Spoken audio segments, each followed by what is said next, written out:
On this episode, I speak with Ken from the California Force Instructors Association, aka CalFIA.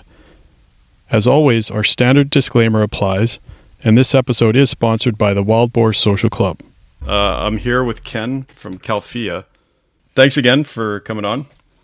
Finally, we get to meet sort of face-to-face here, and we'll just get right into it. And if you just want to give me give these people your bio real quick. Which is the part I hate doing the most. But if I say more than some and less than most, I'm going to get chastised on the back end. So, Ken Van Dyke. I'm with the Napa County Sheriff's Office. So anything I say it's all my own opinion. It's not representative of them at all. Just my little disclaimer.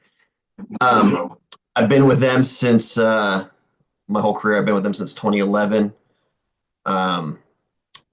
Worked patrol for a couple of years. I did our narcotics human trafficking task force for 5 years.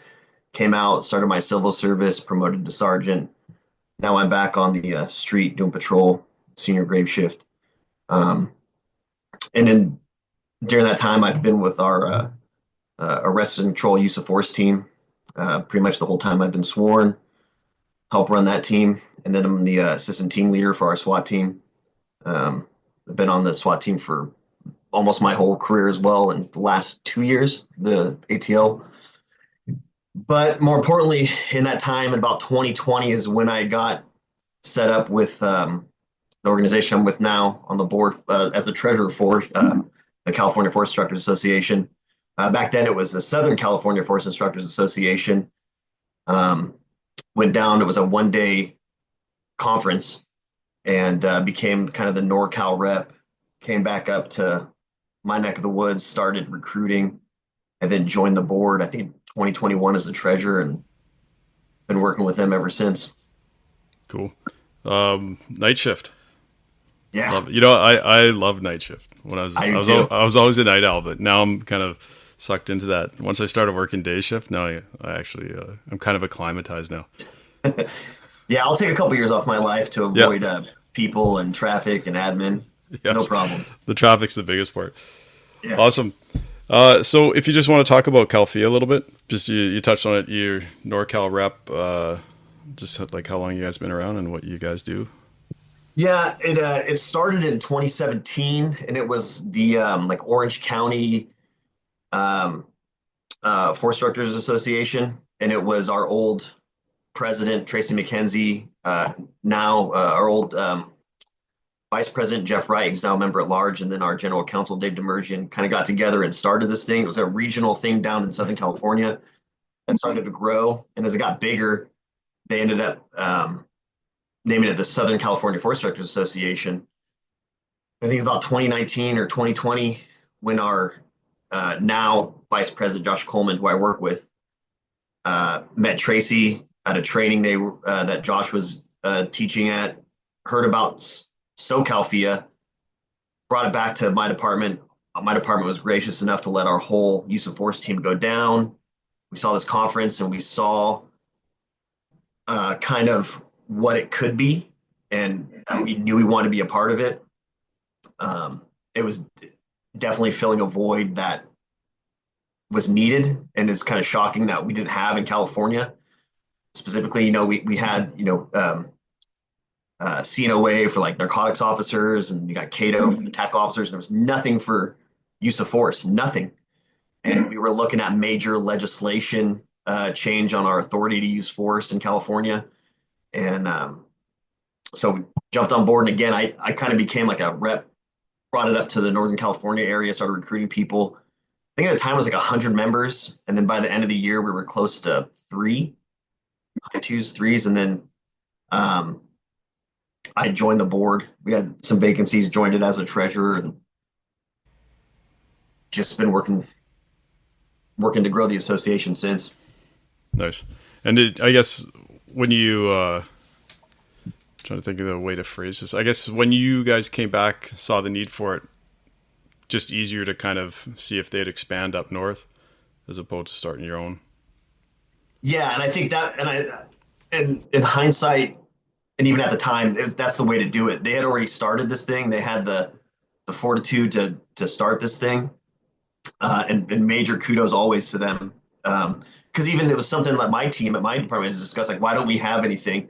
And we didn't have the balls to start it. They did, and it just made sense to offer ourselves up to help. And it's been fruitful. We're growing pretty good in the last 5 years, and it's not just California officers. I know we talked about Clive up in your area, who's been a member the last couple of years, and we've been getting a lot more members from other states because I think the recognition is a lot of this modern day policing legislation is coming out of California and pushing its way across the country. So some guys are jumping on, being like, I want to get ahead of this, seeing what's going on out here to see what's coming to them. And even the same for Canada. Like once something goes down in the U.S., it'll come right up here. And Yeah.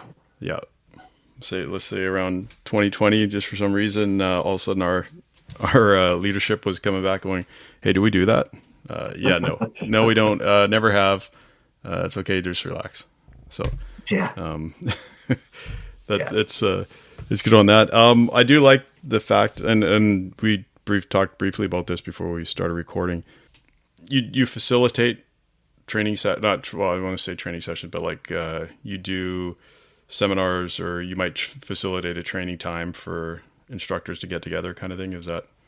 We've done that in the past, and it's something that we want to do. We kind of got away from last year, and we're lacking on these kind of, we call them like regional trainings. We've done a couple up in my area, and one or two down south. The big thing that we do though is it's a yearly, we call it symposium. It went from one day when it was SoCal, that was 2 days for a couple years. Now it's 3 days, and last year it got post approved, and it's a use of force conference, and a lot of different presenters come in. We talk legal updates. We have practical app sessions, so we're on the mat. We're doing like maybe in-car handcuffing, just different practical app things. Basically, anything in the use of force realm is at this conference. That's a big thing we do, and then we networking the kind of the industry leaders and these training organizations, expose them to the membership, expose the members to them. And then we also do a monthly use of force newsletter that goes out to the members, and we do a monthly membership Zoom meeting. So we'll usually have somebody in the industry come and give a presentation.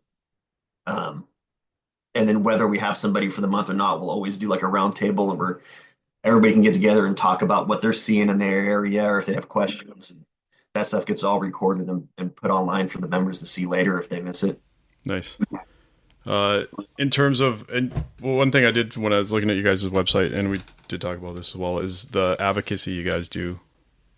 Yeah, and that's also another avenue as we grow to get into the advocacy. We've written opposition letters to certain bills, like the canine bill that was out here, the AB 742, to restrict canine use, and a couple other bills. And then we've also done work, like we had our AB 490, which is our anti-asphyxiation bill. When that passed, we went out and like worked with Post for a training course to kind of be kind of stakeholders in what that meant for law enforcement and how we would train on that. And we're definitely looking at doing more of that, possibly forming a pack, and letting not just California law enforcement know, but legislators know, like, hey, we exist. We're a group full of experts. Yes. We're a resource. Use us. Well, and I think that's the biggest thing, is once you guys establish yourself as the experts, I mean, it's just easier for, especially when legislatures or people doing law, like, they're going to want to look out and just say, hey, what's the easiest way that I can get an opinion on this? And Yes. who's the most recognized, and it's easier to have. And it sounds like you guys have, you come together, you form one voice, and that way everyone's kind of working off one page when you come back to the government or whoever is asking these questions, and say, this is our opinion, this is what we think should happen. So they're not getting 18 different opinions, or especially if it's, I guess, in a state setting for you guys, because you'll have a state law, and then the towns or the cities, the counties will have different laws themselves, right? Or regulations, I guess. It can be more restrictive, and usually it comes from policy off the state law to your department policy, and that can be more restrictive than the state law. But That's what we want. We want to at least, our voice can fall on deaf ears, but we want to have a voice. And law enforcement, and I think that's to our detriment, just in general, not just use of force matters, but in general, we don't really have a voice because, at least line level, like myself, we have a diminished First Amendment right. I got to be very careful what I say because it could, even not on duty working, could come back and bite me. So, but with this organization, we can be a voice. So again, whether it falls on deaf ears or not, it exists now where it didn't exist before. So, and we're hoping with that it'll help change some things or help prevent negative change from happening. Yep. And are you guys looking at, are you crafting curriculum, or are you just kind of putting your hands into it when they, just kind of guiding them when they're putting stuff together? Oh, I think, so most of the board members, well, all of them are, except for one, are full-time law enforcement. So in their own departments, we're usually we're all on our use of force team, so we're crafting it there. But for the organization itself, we're more trying to create like bearers of industry standard and what are good options. So kind of vetting, like, this is a good option, this is a good option, this what the legal updates, these are legit, these make sense. People aren't teaching crazy stuff. So it's more trying to create a standard of good options. Kind of like best practice, a best practice filter. Sounds like, yes, filter through all the noise. Yes. And the good thing too is, like I said before, we have been recognized by POST. That's for people listening, as a Peace Officer Standards and Training. It's the state governmental regulatory agency that goes over minimum training standards. And again, like I said, we've helped with some curriculum there and given our input, and they've kind of blessed our conference with, signed off on that it's legit training. So that's another way outside of state statutes and legislation that we can help keep that standard, that best practice evaluator. And I guess, speaking of California, I mean, what are you guys' challenges? I mean, just from sitting back, and obviously large state, influential state. Oftentimes people look at what's going on, like with large agencies, like, hey, what's LAPD doing? What are these agencies doing, and how are they adapting? And oftentimes, in more of a working off emotion, they will come up. These people and departments or state legislatures, whatever, they'll come up with some crazy law or they want to come out, or they'll put something out, and now they stick you guys with it. And now it's like, hey, guess what you're stuck with? Make it work. Yeah, and you brought up a couple points there. One of them of the, what's somebody else doing? What's that agency doing? And being afraid to be a leader. And I think one of the things our organization wants to do is at least on use of force matters, is be a leader and be able to inform departments. Like, this is what you should be doing. Like, if you want to know what you should be doing, don't look at other departments. Look at us, and we're showing you what should be done. But I think when it comes to problems, we're not unique in California. That I think it's nationwide, and probably your area too, I would imagine, is staffing and morale. Those are the two biggest issues, and they're greatly exacerbated, I believe, by what you just mentioned. And it's just emotion untethered by fact, false narratives, and it's all centered around what we're talking about here, use of force. I think, especially since 2014 is when I felt it, since Mike Brown and Ferguson, and you had, again, emotion untethered by fact, false narratives. You had the president pushing what he knew was false narratives about hands up, don't shoot, and it just, 21st century policing initiative, using the DOJ to consent decree agencies to give them policies to have them basically stop contacting people. Crime goes up. Anti-law enforcement sentiment builds, and it's been really building since then. And then we saw it again in 2020, and this COVID hits, and then, we're all trying to lock ourselves up, and George Floyd happens, and then all these politicians and health experts go, oh, this horrible disease, but what's more harmful to your health is if you don't go out and burn down cities for 100 days. So go do that, and then we'll come back and worry about the disease. And it's like, okay, that's that kind of stuff. That hasn't made things better. So yeah, getting people to want to be cops, and then when they are, keeping them happy. They're just the snake eating the tail. Just Mm. And so. what do you think, like in terms of recent changes to, I don't know if in terms of policy or like a statewide kind of rules around policing, what do you think's the impacted you guys the most in California? I don't know if that's an easy one to answer. Like if it's something across the It board is. or. It's definitely an easy one to answer, and that was our AB 392 that went into effect January 1st of 2020. That completely changed our statutory authority to use force. An 835 PC is the California Penal Code for that. And before it was, one paragraph, and then there was a use of force. There's a shooting in Sacramento, which is about an hour uh, east of where I'm at, and the again, emotion untethered by fact.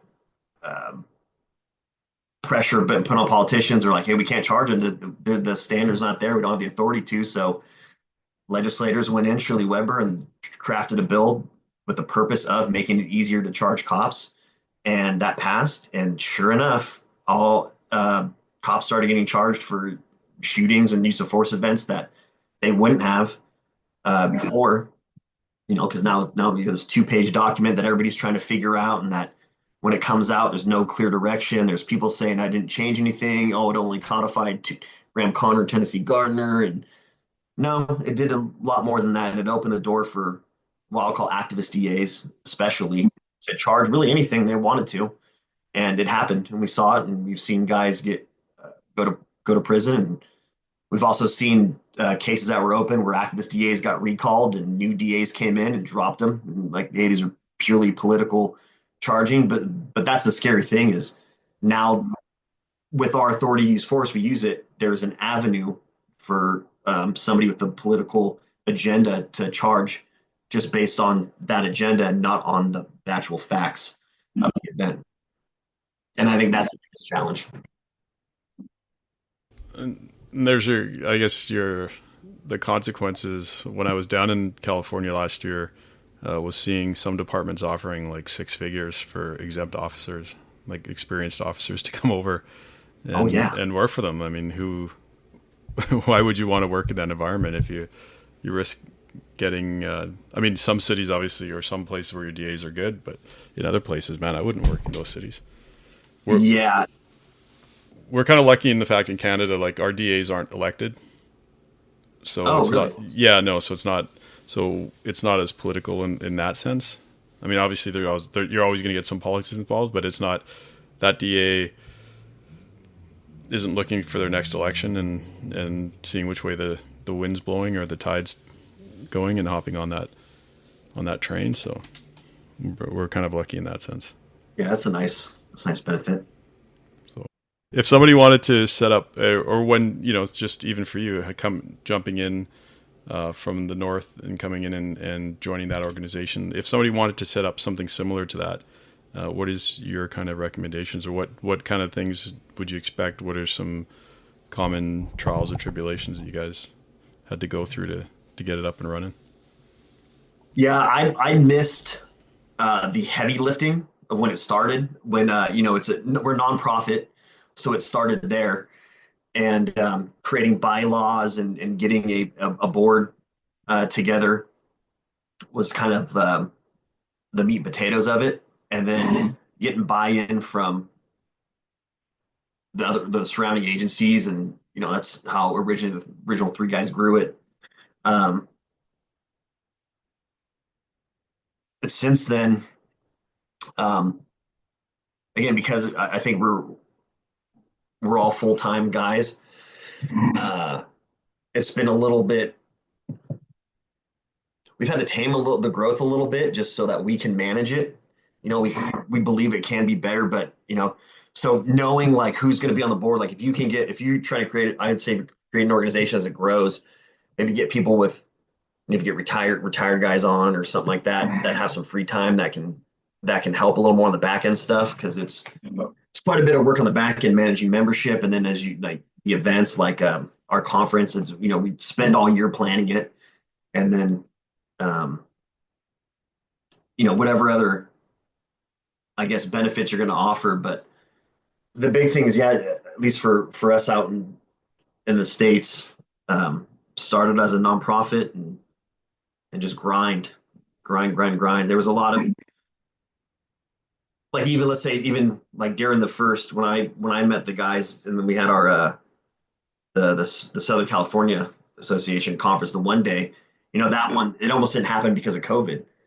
So they had to find a spot that would actually let them have a group of people there, and then funding, trying to get funding for the association. So again, like, we're a nonprofit, and we used to, we've adjusted our membership fees, and we used to not charge for our conference, just as a member benefit. That as we've grown and it's gotten bigger, we got to find avenues of income in order to just provide those services and keep the organization afloat. So, but the big thing is be willing to grind. It's definitely a grind. Mm, yeah, I can imagine. But it's worth it. I can see. Dave, I even look at it as just like we talked about that filter, but just every time there's a new law, or like you said, you guys were kind of advocating for certain things. Just even getting it down, being able to put it to a digestible level that you can send it out to the majority of the members, so at least they understand what the consequences are. Yeah. What they should do. Like, hey guys, like, we can't tell you what to do, but here's what we would suggest. That's huge for the guys that are on the road, and especially the new ones that are just coming up and haven't gone through anything like this yet. Oh yeah, and we've got great partners too that help with that, right? So we're also a very membership driven organization. I think more than some of the other associations I've mentioned. We have great experts and that contribute a lot and share their knowledge, and we're very knowledge permissive, and we want that for the members, and kind of leveraging that and creating the platforms for guys to get out there and teach each other. Mm-hmm. Yeah, sure. That's another important thing for us. And even for like training, and man, within I know even within our department or within the province that we're in, just within the police departments, there's so much experience, and so like people coming in, like we have everything from like an Olympic wrestler to high level jiu-jitsu guys, national team judo guys. So just being able to tap into that and have them come in and work some stuff and workshop, and we do a lot of stuff too with bringing, at least what our own department is, bringing in the odd instructor from outside, not police related, but every time we bring them in, it's just good to have a view of through a fresh lens. But we will, before they do, I'll always meet them ahead of time, give them an explanation of like our use of force model, our duty of care, what we can do in certain situations. And then I'll give them a certain position. Hey, like, guys are struggling with somebody internal or building the house. Like, what are some things that you look at? What do you see as a way to deal with it? And then bring them in and make it focus like that.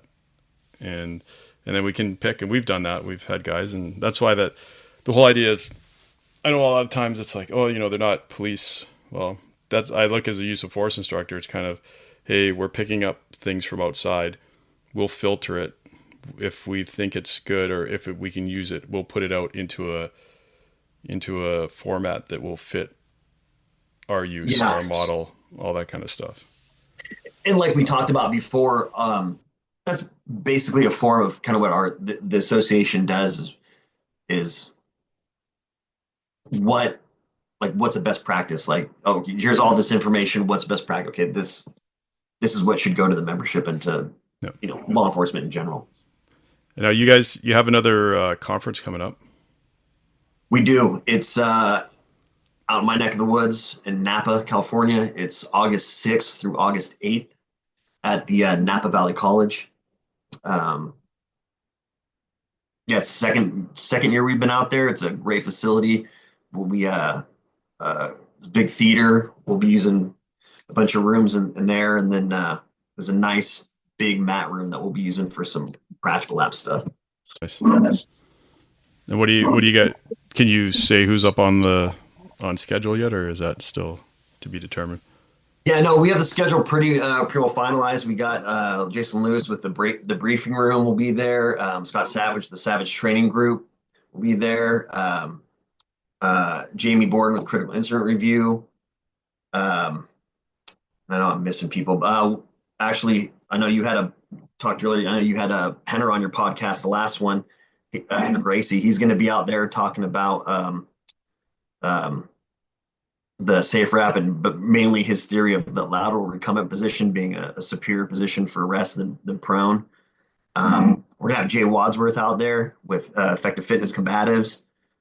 We're gonna have a couple guys with the Institute Prevention of In-Custody Deaths, Dr. Peters, Dr. Ross, and I know I'm missing people. It's a three-day event. Oh, we're gonna have a panel on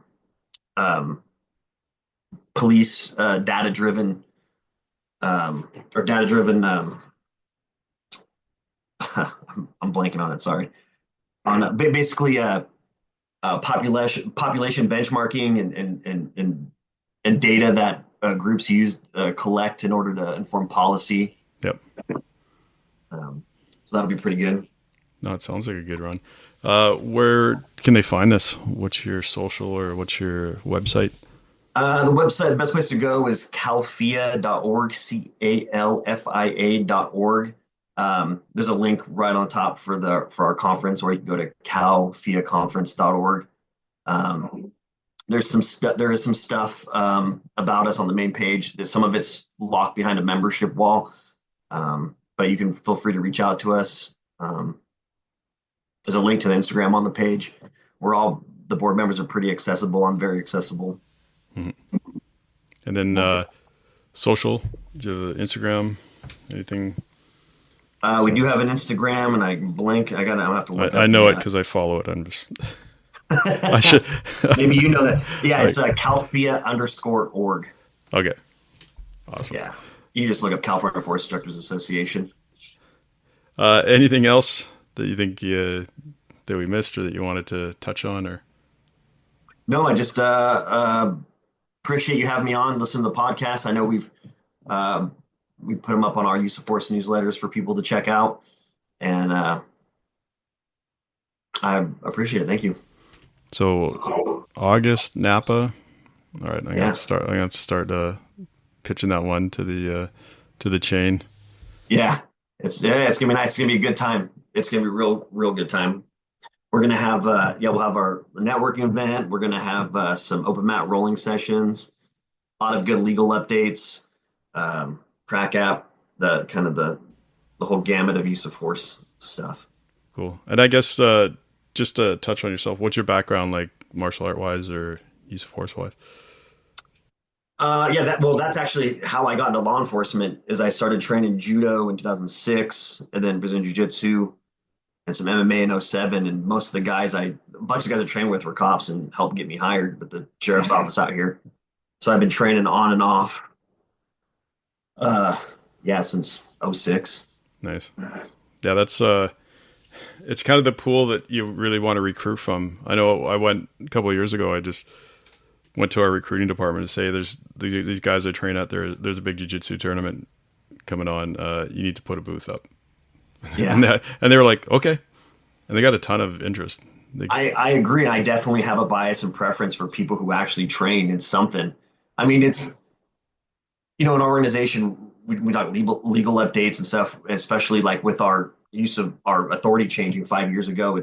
Know the rules. It's always know the rules, know what the rules are, know your authorities. It's not just illegal. It's also, know how to use force. Every contact is a potential use of force. So why would you not want to know how to use it and then when to use it? That's bananas to me. I know. It's you can't get it. You can take a horse to water, right? It's amazing. Yeah. Yes. Awesome. Man, I think that's it. Cool. I really appreciate getting in contact and setting this up and taking some time away. I know you said you got your son down, so yeah, he's all right. I'm surprised we hear he's screaming. No, we're all right. Awesome. All right. Cool. I'll talk to you offline here in a sec. Yes, sir. Thank you.